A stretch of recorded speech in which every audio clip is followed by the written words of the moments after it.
Hi tears, எல்லோரும் எப்படி இருக்கீங்க? நல்லா இருக்கீங்களா?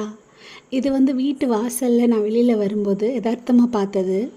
இதை பார்த்து ரொம்ப வருஷம் ஆச்சுன்னே சொல்லலாம். நான் சின்ன வயசில் இதுக்கும் அணிலுக்கும் தான் காம்படிஷன். எப்படின்னா, அணில் ராமருக்கு ஏதோ ரொம்ப டயர்டாக வரும்போது தண்ணி கேட்டார் ராமர்.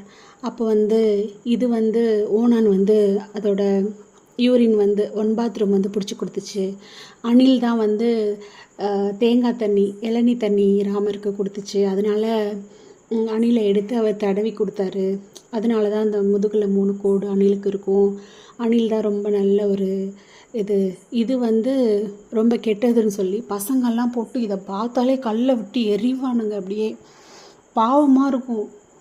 அப்புறம் அந்த டொபாக்கோ இருக்குல்ல, அதையும் எடுத்து அதை வாயில் வச்சு அதை தலை சுற்ற வச்சு அந்த மாதிரிலாம் பண்ணுவாங்க. ரொம்ப கொடுமைப்படுத்துவாங்க.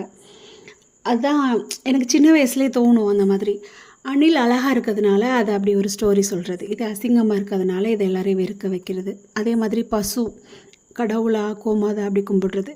எருமை அப்படின்னு திட்டும்போது எருமை மாடு அப்படின்ட்டு அது கருப்பாக இருக்கிறதுனால. அதே மாதிரி யம தர்மராஜாவோட வாகனம் அப்படி சொல்லிடுறது. கிளி, மயில் இதெல்லாம் ரொம்ப அழகாக இருக்கிறதுனால தேசிய பறவை அந்த மாதிரி வச்சுக்கிட்டு. காக்கா கருப்பாக இருக்கிறதுனால அதை சனீஸ்வர பகவான் தலையிலலாம் பட்டுச்சுன்னா அது ரொம்ப கெடுதல் அந்த மாதிரி இதெல்லாம் பண்ணிட்டாங்களோ அப்படின்னு எனக்கு தோணும். இது என்னோட திங்கிங். சரியா?